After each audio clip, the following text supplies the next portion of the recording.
안녕하세요. 저는 작은 개인 사업을 운영 중인 40대 남성입니다. 이 사연이 저희 가족의 일이니만큼 제가 집사람과 처음 만났던 날의 이야기부터 시작을 해야겠군요. 아내와 저는 오래전 제가 유학을 하던 시절에 처음 만난 사이였습니다. 사업을 하고 여유 있는 지금의 모습과 달리 제가 가난한 유학생이라 가장 초라하고 볼품없을 시기에 그녀를 처음 만나게 되었죠. 저희 부모님은 아들의 유학비를 감당하실 만한 여력이 있으신 분들이 아니셨어요. 평범하다면 평범하고 가난하다면 가난한 사정이었기에 저는 집안의 도움 하나 없이 장학금만 받고 유학길에 올라섰습니다. 어렵게 장학금을 받으며 유학 기회를 잡은 덕분에 학비 걱정은 덜었지만 그곳에서 먹고 지내는 생활비는 모두 제가 충당해야 하는 일이었어요. 대학 다닐 적에도 과외며 아르바이트를 해서 생활비는 제가 벌었던 형편이었던 탓에 저는 해외 유학비 역시 부모님께 바랄 수 있는 형편이 아니었습니다. 부모님께서도 뒷바라지를 못한다며 난색을 표하셨고 그래서 고민도 걱정도 많은 유학이었지만 그 시절 저는 젊은 치기와 제 욕심에 유학을 결정했었죠. 당시만 해도 저처럼 어렵게 유학을 오는 사람들은 잘 없던 탓에 저는 유학생들 중에서도 가장 형편이 안 좋은 편이었습니다.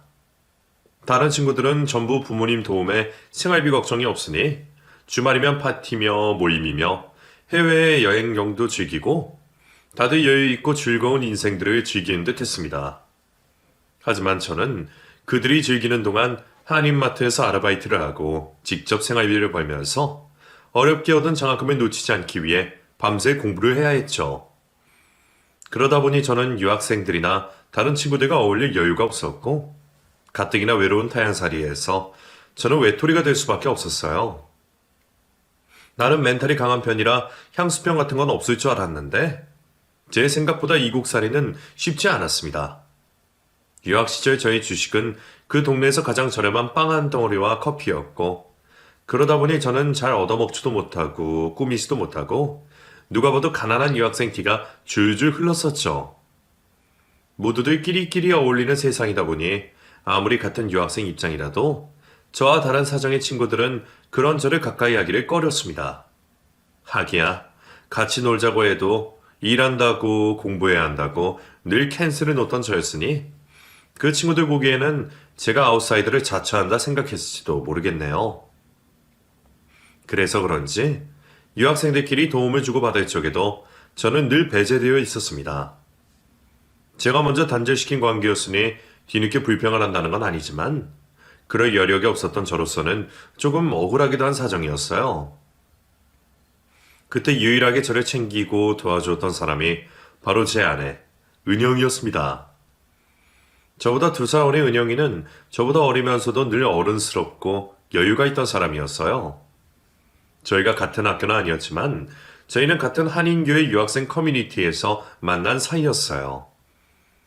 교회도 안 다니던 제가 도움을 얻어볼 요량으로 가끔씩 드나들던 유학생 모임이었는데 그때도 저는 바쁘다는 핑계로 늘 그들과 섞이지 못하고 겉돌기만 했어요. 그럴 때 유일하게 은영이만이 저를 챙겨주었습니다. 제가 혹시 밥을 굶을까봐 같이 밥을 먹자고 해주고 추운 겨울이면 난방도 잘 안 되는 기숙사에서 쓰라며 전기난로도 챙겨주고 제가 부탁하지도 않은 일을 나서서 알려주고 도움을 주던 친구였죠. 나랑 같은 학교도 아니고 일면식도 전혀 없으면서 심지어 자기보다 2살이나 더 많은 나를 왜 그렇게 챙겨주는 건지 그게 고마우면서도 가난한 유학생의 자격지심에 그 마음을 그저 받기가 부끄럽고 창피했습니다. 그것도 그럴 것이 장학금 얻어 겨우 유학을 온 제 사정과 달리 은영이는 사비로 유학을 온 부잣집 딸이었으니까요. 제가 아무리 커뮤니티에서 소외된다 하더라도 학생들 사이에서 파다한 소문마저 모르지는 않았습니다. 학생들 사이에서도 이미 유명한 건지 모두들 은영이의 부유한 사정을 모르는 사람들이 없었어요. 자세히는 모르지만 아버지가 한국에서 사업을 하시고 어릴 적부터 대궐 같은 집에서 유복하게 자랐다는 것은 과장 없는 사실인 듯 했습니다. 소문으로는 친인척들 중에 정재계에 계신 분들도 상당하고 재단 같은 것도 운영한다는 얘기를 들었지만 그건 제가 확인하지 못한 일이었고 은영이도 그 일에 대해 얘기한 적은 한 번도 없었습니다. 애초에 은영이와 같은 대학교에서 같이 유학을 했던 친구가 아니었더라면 다른 유학생들이 은영이의 집안 형편을 그리 자세히 알지는 못했을 겁니다. 은영이는 집이 부유하다고 자랑을 하거나 가진 것을 일부러 드러내는 사람이 아니었으니까요. 그래서 같이 있다 보면 그냥 나와 다름없는 평범한 학생이구나 싶은데 가끔 비싼 레스토랑에 가서 주저없이 메뉴를 고르고 교양 있는 식사 매너를 보이거나 어릴 적부터 프랑스어며 스페인어며 배웠다는 것을 들으면 그제서야 갑자기 나와 다른 세계에서 살던 사람이구나 싶은 생각이 드는 것이었죠. 저는 은영이의 인간미와 상냥함에 반했지만 은영이의 배경 때문에 은영이에게 쉽게 다가갈 수 없었습니다. 나를 살뜰히 챙겨주는 은영이에게 고마우면서도 노블리스 오블리주처럼 가난하고 불쌍한 내게 자비를 베푸는 건가 싶어서 자존심이 상하기도 했습니다. 남의 호의를 선뜻 받아들이지 못하는 것도 참 가엾고 한심한 일이지만 그때 저는 춥고 배고픔에 절여져 쪼그라든 마음 때문에 그런 옹졸한 생각을 할 수밖에 없었어요.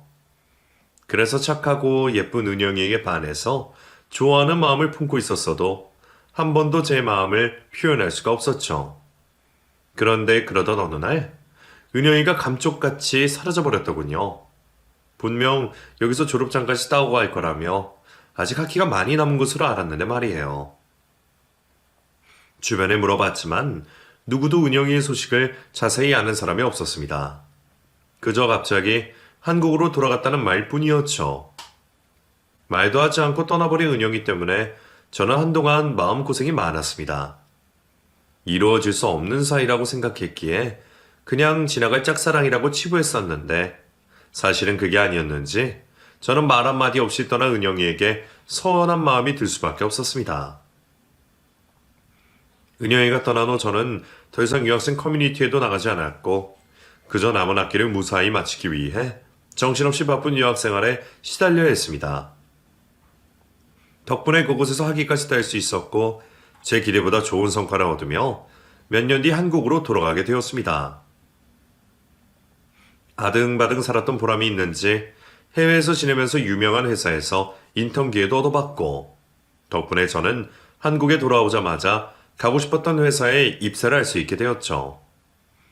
대기업에 입사를 하게 된 저는 부모님의 축하를 받으며 처음으로 고개를 들어보게 되었습니다.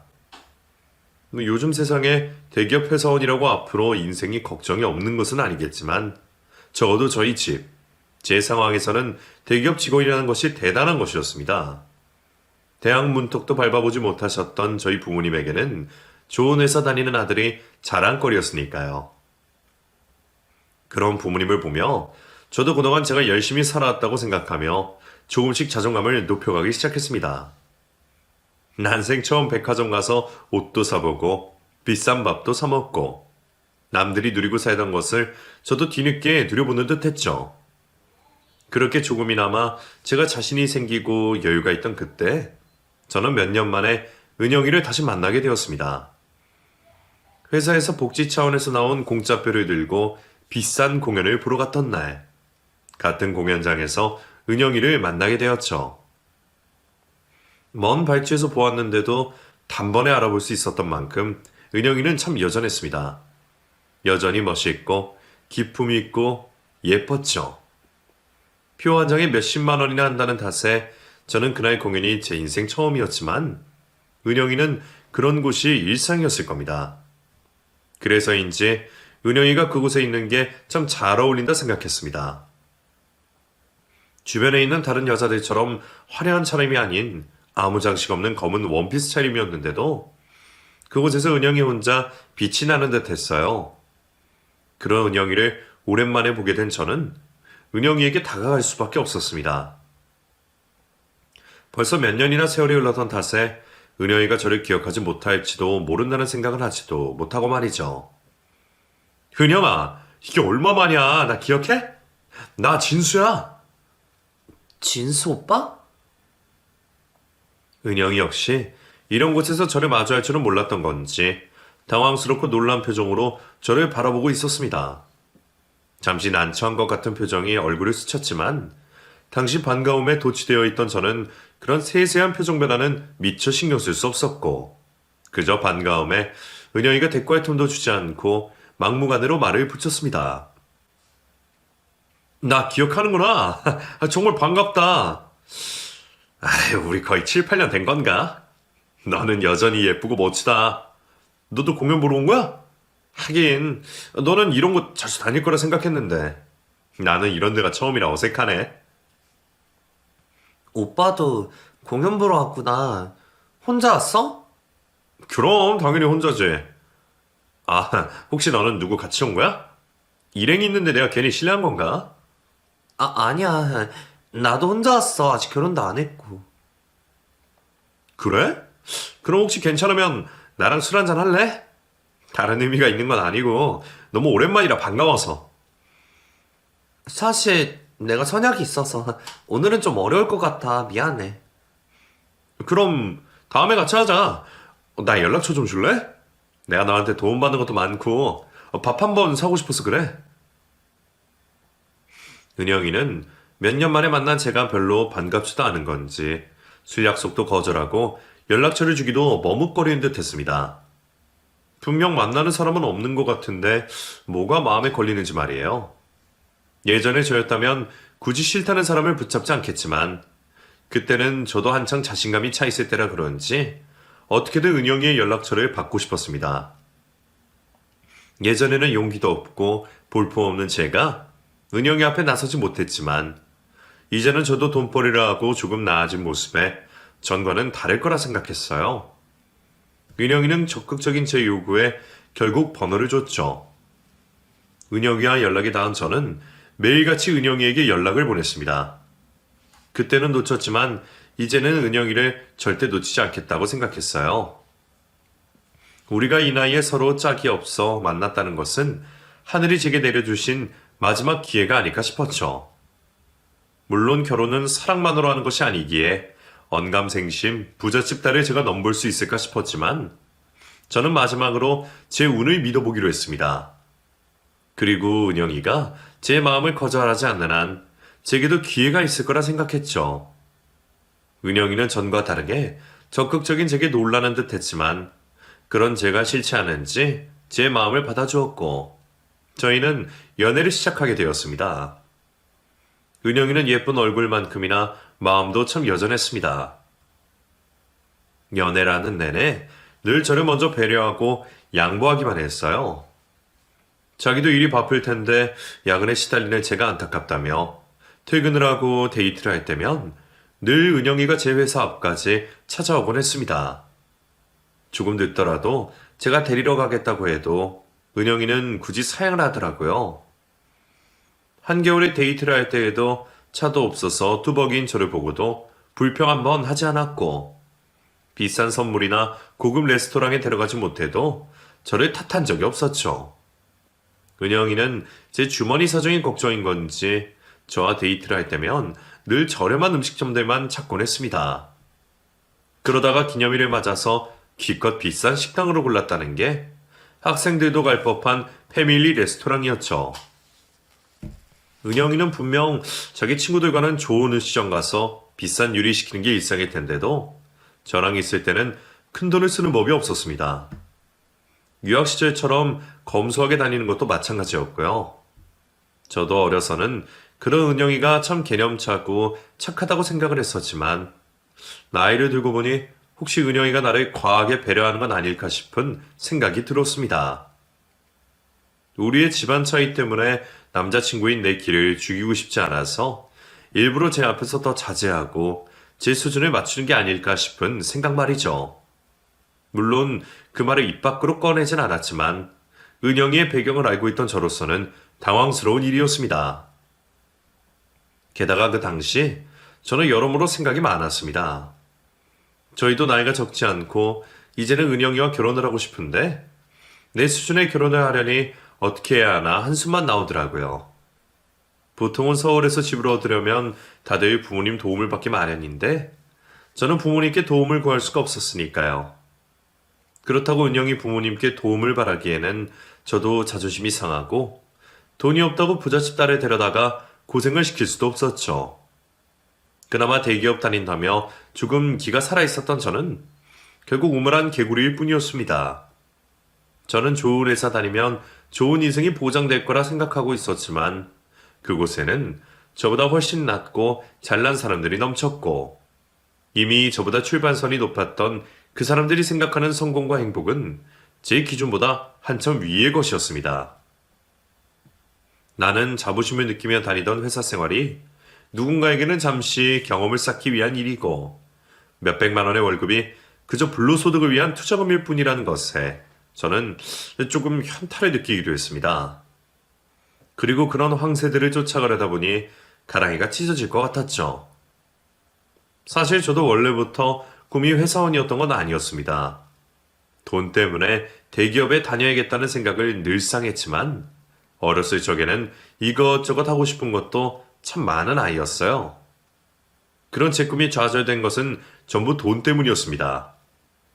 초등학교 다니던 시절에 피아노를 배우고 싶었던 저는 학원비를 마련하기 어렵다는 부모님의 말씀에 피아노를 포기했습니다. 중학교 시절에는 그림 잘 그리는 짝꿍을 보고 그림에 대한 꿈이 커졌지만 미술은 돈이 많이 든다는 이유로 그 꿈도 접어야만 했죠. 그렇게 접고 놓고 포기하다 보니 제가 할 수 있는 일이 그리 많지 않더군요.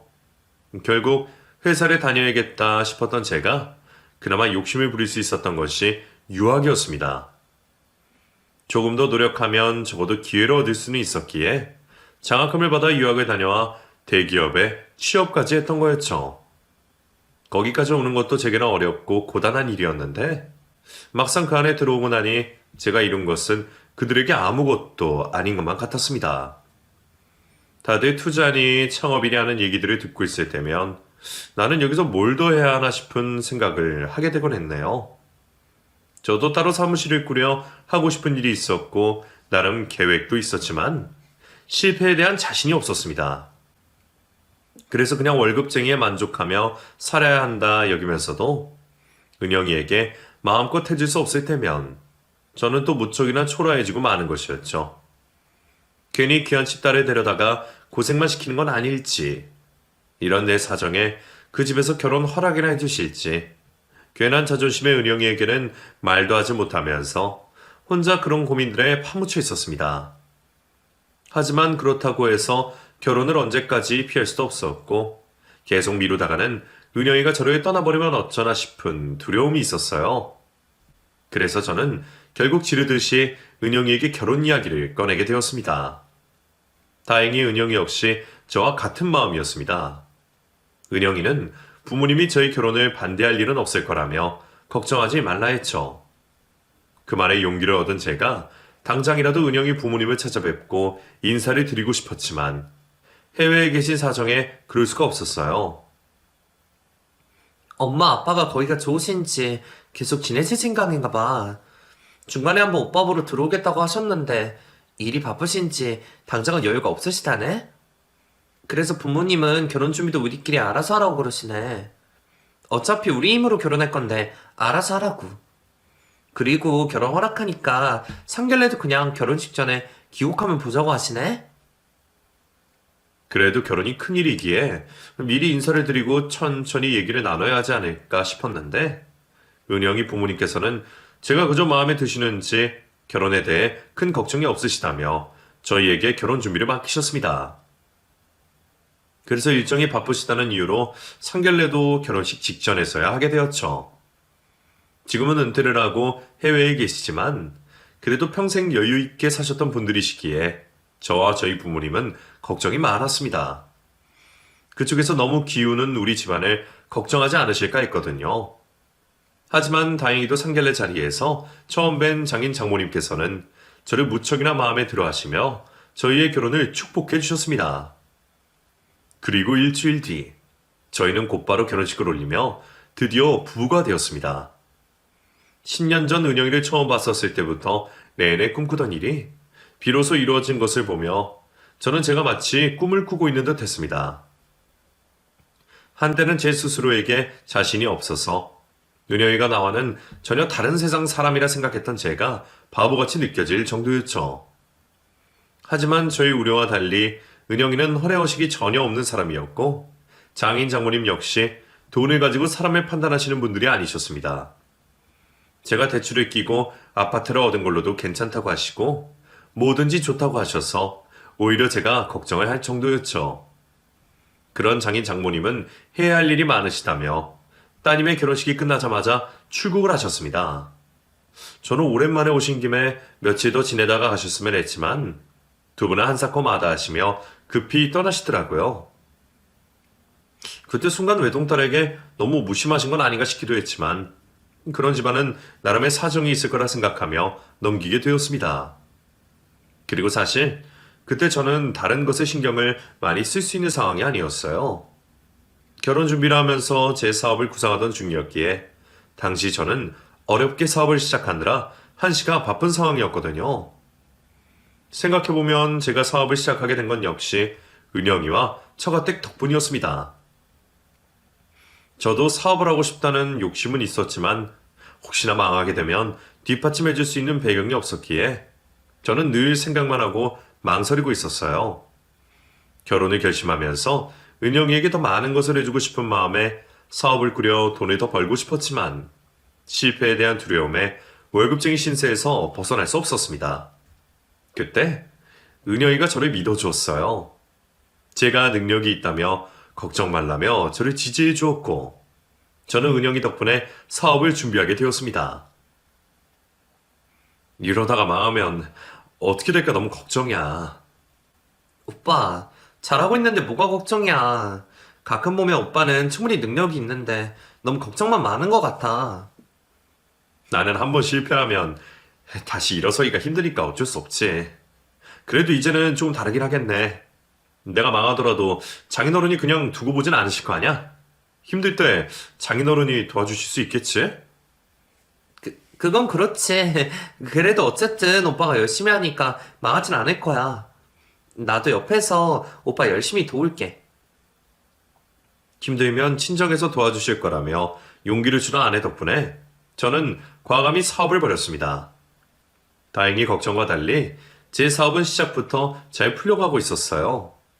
사실 제 스스로도 쉽게 망할 거라고 생각하진 않았습니다.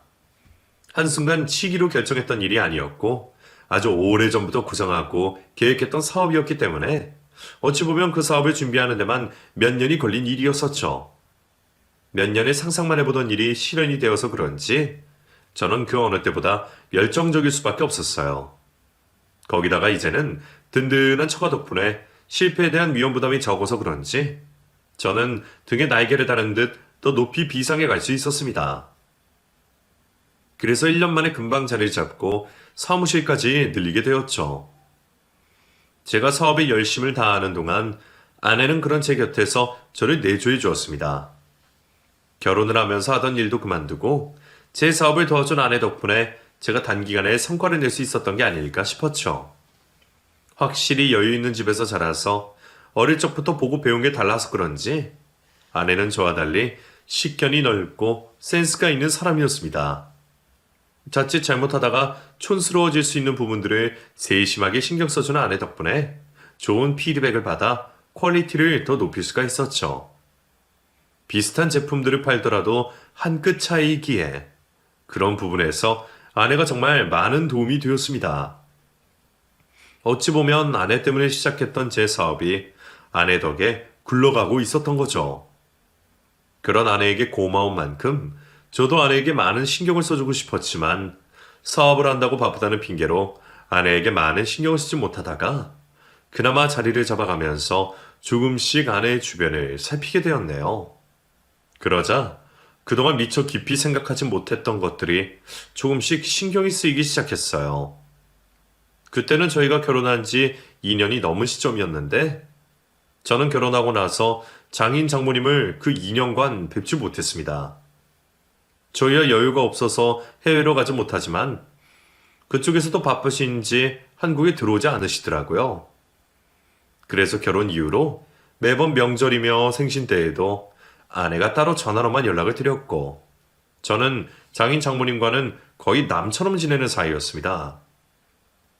원래 처가는 그런다고 하더라도 하나뿐인 외동딸을 두고 너무 관심이 없는 게 아닌가 싶은 생각도 들었죠.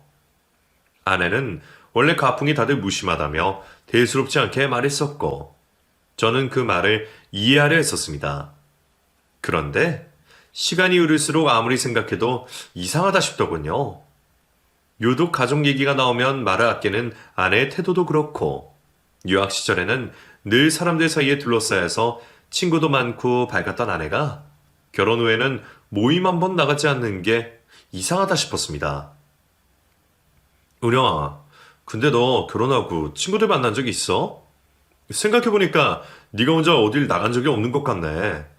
혹시 우리 회사 일 때문에 신경 쓰여서 약속을 안 잡는 거야? 아니야. 그냥 결혼하고 나니까 누구 만나는 게 쉽지 않네? 나 말고 다른 친구들도 다들 결혼하고 아이 낳고 살고 그러니까 시간들이 안 맞기도 하고. 나도 오빠랑 있고 싶어서. 그래도 내가 바쁠 때는 나가서 놀고 그래도 괜찮은데. 나는 정말 괜찮으니까 걱정하지 마.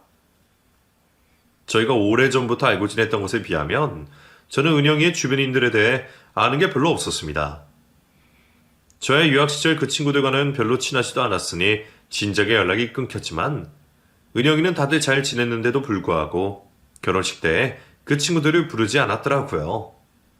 말로는 당시 사정 때문에 급히 귀국을 하면서 연락을 못했던 게 미안해서 점점 멀어졌다고는 하지만, 당시 은영이를 떠올리면 결혼할 때 부르지 않은 게 이상했습니다. 게다가 결혼식에서 봤던 친구들 역시 모두 제가 모르는 친구들 뿐이었거든요. 활달했던 사람이 결혼 이후에는 사람도 만나지 않고 저만 바라보고 사는 게 혹시 나 때문인가 싶어서 괜히 미안하고 신경이 쓰였죠. 그런데 어느 날 누군가의 결혼식에 참석했던 제가 놀라운 광경을 목격하게 되었습니다. 아내 없이 혼자 지인의 결혼식에 참석했는데, 옆에서 같이 열린 다른 결혼식장에서 다름 아닌 제 장인 장모님이 계시더라고요. 장인 장모님이 누군가의 결혼식을 찾는다는 건 이상한 일이 아니지만, 바쁘시다고 귀국 한 번 안 하셨던 분들이 저희에게 연락도 없이 한국에 들어오셨다는 것도 그렇고, 장모님이 한복을 차려입고 마치 혼주처럼 계신 것도 참 이상하다 싶었습니다. 놀란 마음에 제가 장인 장모님께 다가갔는데, 심지어 그분들은 저를 못 알아보시더군요. 두 분 언제 귀국하셨어요? 은영이도 알고 있나요? 예? 아, 예. 와주셔서 감사합니다. 두 분, 저 모르세요? 저 이서방이잖아요. 은영이랑 결혼한. 누구? 은영의 이름을 대며 묻는 제 질문에 적지 않게 당황한 두 사람은 제가 더 입을 열기도 전에 서둘러 저를 구석으로 데려가며 입단속을 시키기 시작했습니다. 남의 일하는 데 와서 뭐 하는 거예요? 남이라뇨? 저 기억 안 나세요? 저 사위잖아요.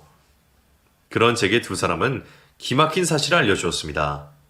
알고 보니 자기들은 역할 대행을 하는 배우들이라며 오늘도 누군가의 부모의 노릇을 하러 왔다는 겁니다. 우리는 그냥 돈 받고 일하는 사람들이에요. 그 아가씨도 그날 처음 봤었고, 우리는 시키는 대로 부모 자리를 지켰을 뿐이라고요. 그럼 두 분이 은영이 부모님이 아니라는 말씀이세요? 그렇다니까요. 심지어 우리 진짜 부부도 아니에요. 그냥 같이 일하는 것 뿐이지. 그리고 그날 거기 하객들도 전부 연기자들이었어요. 무슨 사정인지는 몰라도 그때 하던 손님들 중에 진짜 지인 아무도 없었을걸? 아무튼 우리는 그냥 돈 받은 대로 일했을 뿐이고 이런 게 불법도 아니에요. 할 말 다 했으니까 더 이상 괴롭히지 말고 남 일하는데 방해할 생각도 마요. 아내의 결혼식 날 찾아왔던 아내의 손님들이 전부 연기자들이었다는 말에 저는 제 귀를 믿을 수 없었습니다. 하지만 그 사람들에게 명함까지 받아서 확인까지 했더니 그 말이 전부 사실이었더군요. 저는 그런 짓을 벌인 아내의 행동을 도저히 이해할 수 없었습니다. 대체 왜 나를 속이고 부모님까지 숨겼던 건지 저는 진실을 알아야만 했어요. 대놓고 아내에게 물어볼까 싶은 생각도 해봤지만 결혼을 속인 여자가 제게 쉽게 진실을 말할 거라는 기대가 없었습니다. 결국 저는 내키지 않았지만 아내의 뒷조사를 해볼 수밖에 없었죠. 사람을 시켜 뒷조사를 하면서도 저는 그 상황이 황당하기만 했습니다. 물론 저희가 오래 깊이 알고 지내던 사이는 아니었지만 전혀 모르는 사이는 아니었잖아요. 저는 유학 시절 은영이의 집안 사정까지 알고 있었고 은영이가 부잣집 딸이라는 건 틀림없는 사실일 텐데 가릴 것 없는 아내가 대체 왜 그런 거짓말과 연극을 꾸민 것인지 저는 이유를 찾을 수가 없었습니다. 그리고 저는 얼마 뒤 심부름 센터를 통해 아내의 진짜 부모님이 멀쩡히 살아계시다는 걸 알 수 있었어요. 혹시나 돌아가셨던 걸까 걱정했는데 다행인지 두 분은 지방에서 지내고 계셨다네요. 그 사실을 알게 된 저는 진짜 장인 장모님을 만나러 갈 수밖에 없었습니다. 그런데 그때 문제가 생기고 말았어요. 저도 나름대로 아내 몰래 티나지 않게 일을 처리하고 있다고 생각했는데 아내가 제가 장인 장모님을 찾고 있다는 걸 알고는 집을 나가버렸습니다. 제가 사실을 알았다는 것을 알고는 바라는 것 없이 이혼해 줄 테니 자신을 찾지 말라는 쪽지 한 장만 남겨놓고 새벽에 없어졌더라고요. 그 사람이 갈 곳은 친정밖에 없을 거란 생각에 저는 서둘러 장인 장모님이 계시다는 지방으로 내려갈 수밖에 없었습니다. 이제 모두 밝혀진 마당에 그곳에서 아내에게 직접 자초지종을 듣기로 했죠. 그렇게 한참 걸려 주소에 적힌 곳으로 달려간 저는 그제서야 저의 진짜 장인 장모님을 뵙게 되었습니다. 한눈에 봐도 아내와 무척 닮은 모습에 그제서야 그분들이 진짜라는 걸 알겠더군요. 결혼할 때는 그 사람들이 두른 명품들만 보고 부잣집 처가라고 지레짐작해서 닮지도 않은 배우들을 보고 장인 장모님인 줄 알았던 저였는데 말이죠. 저 처음 인사드리겠습니다. 은영이 부모님 맞으시죠? 저 은영이와 결혼할 이진수라고 합니다. 혹시 제가 어떻게 왔는지 아시나요? 자네가 은영이 남편인가? 이서방, 빨리 경찰서에 신고해, 빨리. 제가 자세한 상황을 설명드리기도 전에 장모님이 제게 경찰에 신고하라며 난리셨습니다. 무슨 상황인지 어리둥절한 제게 장모님이 놀라서 말씀하셨죠. 사실 은영이가 조금 전까지 여기 있었어. 그리고는 자네 들어오는 걸 보고 도망을 친 모양인데 걔가 지금 제정신이 아니야. 뱃속에 아이까지 가진 애가 다 포기하고 죽겠다는데 이게 무슨 일이야 정말. 걔가 이서방한테 큰 죄를 지은 건 알지만 그래도 우선 사람은 살리고 봐야지 않는가. 에라뇨? 은영이가 임신을 했나요? 그래, 그러니까 어서 신고해서 은영이 찾아야 해. 아내의 임신 소식도 몰랐던 저는 임신을 한 상태로 죽겠다며 집을 나선 아내를 찾으러 갈 수밖에 없었습니다. 당시에는 아내에 대한 배신감이나 분노보다는 우선 사람을 살리고 봐야겠다는 생각뿐이었던 터라 어디지도 모르는 동네에서 어디로 간지도 모르는 아내를 찾기 위해 거리를 헤매고 다닐 수밖에 없었죠. 뱃속의 아이 소식도 놀라웠지만 아내가 저 때문에 죽겠다는 얘기까지 했다는 것을 듣고는 저도 거의 정신을 잃다시피 했습니다. 그래서 제가 맨발이었다는 것도 한참 뒤에 알게 되었죠. 그렇게 정신없이 아내가 있을 만한 곳을 찾아다니던 저는 어느 호숫가 앞에 울고 있는 아내를 발견하게 되었습니다. 은영아, 너 이게 무슨 짓이야? 말도 없이 집을 나가? 오빠가 여기는 어떻게 알고 왔어? 어떻게 알고 오기는? 너도 알고 있었던 거 아니야? 내가 네 진짜 부모님 찾은 거 그거 알고 도망친 거잖아. 너야말로 내가 여기 쫓아올 줄 모르고 이리로 온 거네? 나한테 제대로 설명할 생각도 안 하고 도망쳐버리면 그만이야? 게다가 임신이라니. 너 나한테 임신한 것까지 속였어? 그건 아니야. 임신한 건 나도 얼마 전에야 알았어. 근데 오빠가 내 비밀을 다 알았다는 걸 알고 차마 말을 할 수 없었어. 그래서 다 끝났다고 생각해서 도망칠 수밖에 없었던 거야. 은영이는 눈물을 흘리며 자신의 사정을 얘기하기 시작했습니다. 아내가 부유했던 건 사실이었습니다. 그러다 유학하던 당시 장인어른 회사가 부도가 나면서 은영이가 갑자기 귀국을 해야 했던 것이었죠. 그 후로 회사는 완전히 문을 닫게 되었고 은영이는 학업을 끝까지 마칠 수가 없었답니다. 부자는 망해도 3대가 간다지만 은영이네는 상황이 달랐던 모양입니다. 장인어른이 신념이 있으신 분이신지 부도가 난 상황에서도 마지막까지 회사 직원들 퇴직금을 챙겨주셨고 자신 때문에 줄도 사는 회사들을 살리겠다며 굳이 갚지 않아도 되는 거래처들 빚까지 갚으시느라 가지고 있던 전 재산을 탕진하셨답니다. 은영이는 남을 돕느라 자식을 뒷전으로 미루신 부모님께 서운한 마음에 부모님과 절연을 했었답니다. 그래서 그 후로는 혼자 지내며 아르바이트로 생계를 꾸려갔죠. 그날 저와 공연장에서 자주 마주친 것도 공연장에서 일을 하고 있던 것이었어요. 저는 그런 줄도 모르고 은영이가 공연을 보러 왔다고 생각했고 제가 마음대로 생각하고 은영이를 판단하고 있었습니다. 은영이는 자신이 여전히 잘 나가는 줄 알고 있는 저의 반응에 당황스러워 대꾸도 하지 못하고 얼결에 거짓말을 할 수밖에 없었죠. 그제서야 저는 제게 연락을 망설이던 은영이의 모습이 떠오르기 시작했습니다. 오빠가 나를 여전히 여유있고 밝은 아이로 생각한다는 걸 알고 차마 내 처지를 밝힐 수가 없었어. 오빠는 내 첫사랑인데 내가 내 첫사랑한테 어떻게 치부를 보여줘. 그때 당시 내 가장 밝고 좋은 모습들만 기억하고 있는 오빠한테 실망을 시키고 싶지 않았어. 처음에는 관계가 이렇게 깊어질 줄 모르고 말을 못했는데 시간이 지날수록 더더욱 말을 하지 못하겠더라고. 결국 거짓말이 거짓말을 낳고 결혼식까지 거짓을 할 수밖에 없었던 거야. 그래도 어떻게 그럴 수가 있어. 적어도 결혼할 때 말을 했어야지. 대체 언제까지 숨기려고 그랬어? 미안해. 내가 돈 때문에 너를 좋아했다고 생각해?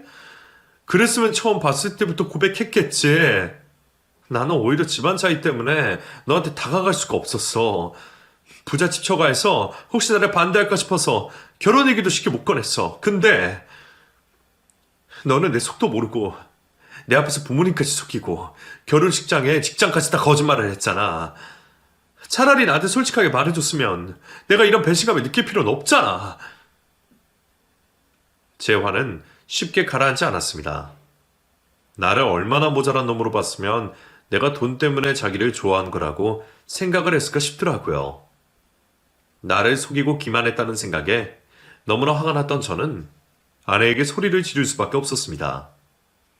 그런 제 모습에 미안하다며 우는 아내를 보니 그 모습이 또 안쓰러운 겁니다. 그래서 겨우 마음을 진정시킬 수 있었죠. 생각해보면 은영이가 먼저 거짓말을 했던 적은 없었습니다.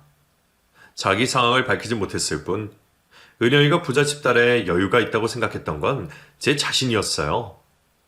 제가 먼저 은영이를 그렇게 오해했고 제가 먼저 부잣집 처가에 도움을 바랬습니다. 그런 제 앞에서 은영이가 어떻게 솔직할 수 있었을까 싶은 생각이 들더군요. 생각이 복잡했던 저는 우선 아내를 데리고 다시 처가로 돌아갈 수밖에 없었습니다. 그리고 그날은 아내와 말없이 각방을 쓰고 밤을 보낼 수밖에 없었죠. 밤새 다른 방에 누워서 아내를 떠올리다 보니 저도 그제서야 마음이 조금 진정되는 기분이었습니다. 내가 아내와 헤어지고 살 수 있을지, 내 아이를 안 보고 살 수 있을지 생각하니 점점 머리가 정리되는 것 같더라고요. 아내가 차라리 못된 사람이었으면 제 결정이 더 쉬웠을 텐데 그러지 못해서 거짓말까지 한 아내를 생각하니 저는 그런 아내를 용서할 수밖에 없었습니다. 덕분에 하루 만에 마음의 결정을 할 수 있었던 저는 아침이 되자마자 아내를 용서하겠다고 말하고 아내와 눈물의 화해를 나누었습니다. 뱃속의 아이가 걱정될 정도로 꺽꺽 우는 아내를 보니 저도 같이 눈물이 나더라고요. 바보같이 차라리 솔직하게 말하고 내 도움이나 받지. 괜히 거짓말을 해서 나한테 도움만 주고 손해만 보고 살았던 그 여자가 참 바보 같았습니다. 그리고 그런 여자의 발칙한 거짓말을 그냥 용서하기로 한 저도 바보 같았죠. 하지만 어쩌겠습니까? 부창부수라고 앞으로도 이렇게 똑 닮은 저희끼리 잘 사는 수밖에 없겠죠. 그 후 저는 저희 부모님께 사정을 말씀드리고 장인 장모님을 다시 모시고 저희끼리 단촐한 결혼식을 다시 올렸습니다. 부모님께서도 처음에는 황당해 하셨지만 아내의 착한 구석을 아시는 분들이시기에 저처럼 화를 내지는 않으시더군요. 오히려 혼자 마음고생이 많았겠다며 너그러이 넘어가 주셨습니다. 그리고 저희는 그 후 무사히 아이도 만날 수 있었습니다. 저희를 반씩 닮은 잘생긴 아들이었죠. 부모님께 섭섭한 게 많았던 아내도 부모가 되어보니 마음이 달라졌는지 다시 친정 부모님과 가까워지게 되었습니다. 덕분에 저도 장인 장모님과 자주 뵙고 장인어른께 사업적인 조언도 들을 수 있었죠.